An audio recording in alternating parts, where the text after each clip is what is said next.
Okay, we are still reading Palace Wagon Family, and Mr. Reed is just being banished.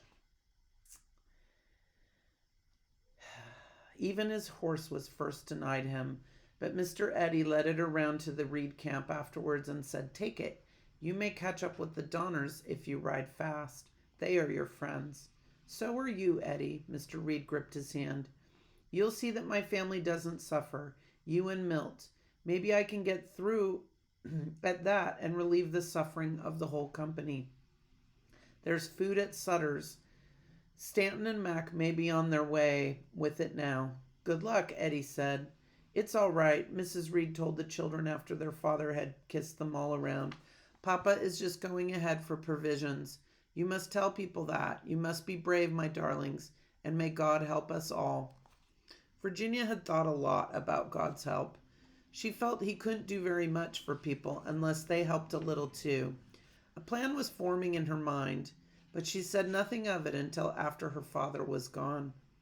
Jimmy had suggested the plan at the last sad parting when he had seized his father's hand and said, "Pa, I'm going with you and get you some food. I can shoot a rabbit." "But not without a gun," Mr. Reed had answered. Keysburg had probably been afraid for his own life when he had refused to let Mr. Reed go back to the wagon for his gun and ammunition. But now Virginia resolved that he should have it. He should have food, too, and money to spend when he reached California. The children had asked him what he would eat, and even little Tommy understood what it meant when their father could not answer. Now, as they sat down to a scant supper of soup and crackers, their mother had such a severe headache that she could not join them. Virginia had promised to see that the younger children were fed, but it wasn't easy. They were all fretting and crying for fear poor papa would have nothing to eat. Those cruel men wouldn't let him take anything. They even searched his pockets, Patty remembered. At that, little Tommy began to cry and said he wouldn't eat his cracker if papa couldn't have any. He was still holding it in his hand when Virginia put him to bed. Patty tried to tell her troubles to her dolly. After she and Jimmy were asleep, Virginia went to her mother. "It will be all right, Mama dear," she reassured her. "I'm going to take Papa some food and his gun and ammunition." "What do you mean, child?" she exclaimed. "You can't find your father." "I'm not going alone," Virginia replied. "I've asked Milt, and he says that he will go with me. We're going to take him his money belt, too. Maybe he can buy land and have a home ready for us in California." What he ended up really doing with the money was paying people, paying rescuers to come and rescue everyone. So he didn't buy them a home. He paid money, and he also raised money to have rescuers come and rescue everybody in the wagon train. So that's what he ended up using his money for. Mrs. Reed was not at all sure this was wise, but Virginia was determined to try it. She took up from the supply chest a few crackers, a small piece of bacon, some coffee, and a little sugar. With these she packed a tin cup and a dipper for her father to hold over the fire when he boiled his coffee. His gun, pistols, and belt, which contained his money as well as his ammunition, were ready. Taking a lantern, she put a fresh piece of candle in it and matches in her pocket. Everything had to be done very quickly and quietly, for fear of arousing the suspicions of the two men who were standing guard outside the circle of wagons. So wagon trains at night, when they stopped, they would put all of the wagons in a circle, and then they would put all the cattle inside, so the wagons became like a fence or a corral for all the cattle. And then they would usually station guards, right? Because they were afraid that maybe somebody would steal their cattle, or maybe wild animals would come in. And so every wagon train always had different people in the wagon train would take turns staying up all night to guard the wagon train. Everything had to be done very quickly and quietly for fear of arousing the suspicions of the two men who were standing guard outside the circle of wagons. No one in the other camp must know how Virginia was taking the forbidden articles to her father. "How will you find him in the dark?" her mother asked when she was about to leave. I shall look for his horse's tracks and follow them, Virginia whispered. At that moment, Milt's cautious step was heard at the side of the wagon. With a last hug, Virginia's mother released her, and she and Milt stole off on their dangerous expedition. At first, they hid in the shadows cast by the wagons. In that way, they managed to pass the unsuspecting sentinel. He was wearily tramping back and forth on the watch for wild animals. Once, when he turned to look over the sleeping camp, Virginia held her breath for fear that he could see her. For safety, she and Milt lay down on the ground and dragged themselves along until they were out of sight behind a sandhill.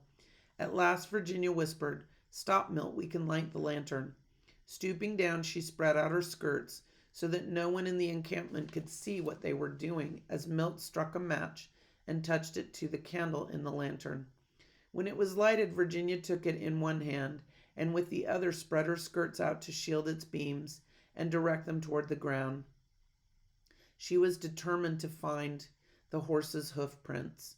Together, she and Milt began searching in a complete circle around the outskirts of the camp.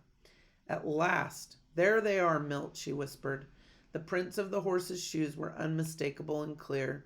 Still, with the lantern covered, Virginia followed where they led, with Milt close behind carrying the gun and provisions. Mile after mile they followed the horse, now seeing the tracks, now losing them. So this is what they look like. So she's got her skirt blocking out the lantern light, and they're looking down to see the tracks.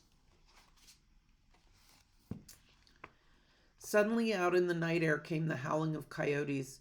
Then Virginia thought she heard something even worse, the hideous yowl of a panther looking for prey. Milt glanced at her. We already talked about that in Little House in the Big Woods, how panthers, when they make their noise, it sounds like a woman screaming. Milt glanced at her. "Scared?" he whispered. "Not now," she answered, gripping his arm. "I think I see a light." No sooner had she said this than she thought, maybe it's an Indian campfire. Many such fears went through Virginia's mind, but she said nothing of them to her companion as they walked steadily on. Again the coyotes howled.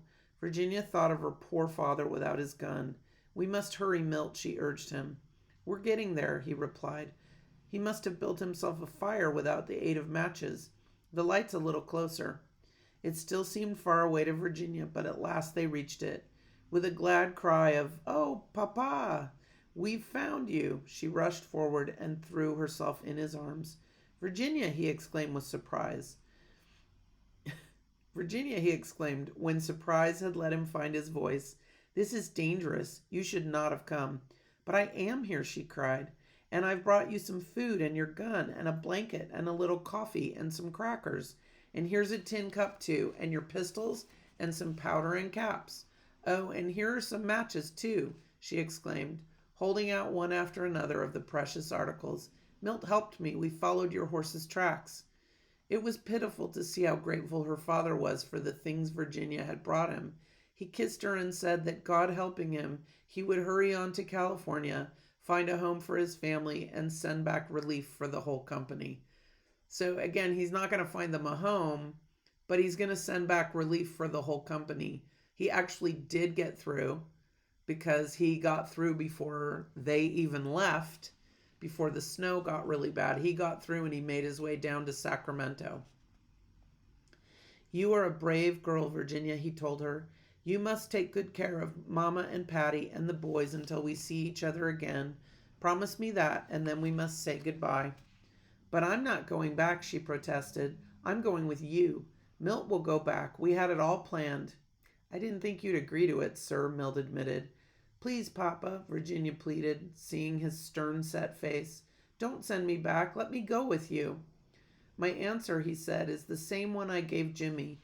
He's only 6 years old, but you are almost a young lady. Your mother needs you to help her take care of the little children. God will take care of me." So knowing what happened to them, it's interesting to think about what would have happened if Virginia would have gone with her dad. They probably would have had more food to eat. The family probably would have been able to eat her share of the food, right, if she wouldn't have been there. But also, the mom started really fading fast. Like the mom was not coping well with what was happening to the Donner Party, and so it probably would have been difficult for the kids in the family without Virginia there, because the mom was kind of falling apart. She was really struggling. Your mother needs you to help her take care of the little children. God will take care of me. Saying this, Mr. Reed gathered up the articles Milton, Virginia had brought him, mounted his horse, and rode away toward the desert. Before there was a glimmer of dawn in the sky, Virginia was safely back at camp, telling over and over how she had found her father and that he was well and on his way to California. My plan didn't work, she told Patty, but Papa will be all right now that he has a little food. He says God will take care of him. Will it help if we pray? I think so. Virginia wasn't sure. Patty's prayers sounded a lot like her talks with her dolly. Sometimes they brought tears to Virginia's eyes because she couldn't pray like that anymore. She could only whisper to herself, I must be strong. It took strength to face the hard days that followed. The Reed family traveled on with the others, and yet they were strangely alone.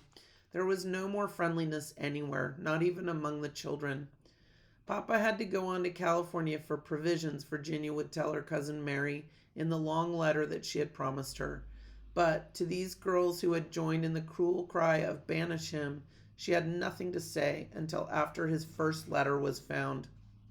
There it was, fluttering like a white flag from a clump of sagebrush beside the trail they were following, down Mary's River to its sink. Here in the desert country, nothing behaved as it should.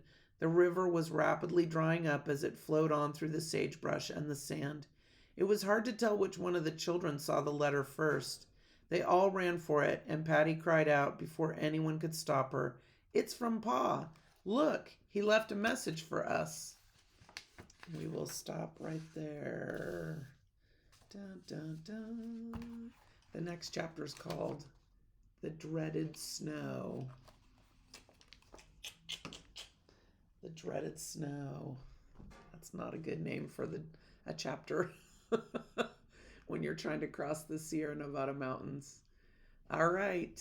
Thank you for joining me. I hope you enjoyed this part of the bedtime story. I feel better now that Mr. Reed isn't out on his own without any food or weapons. You'll probably be able to sleep better tonight knowing that he's safer. All right. Thanks for joining me.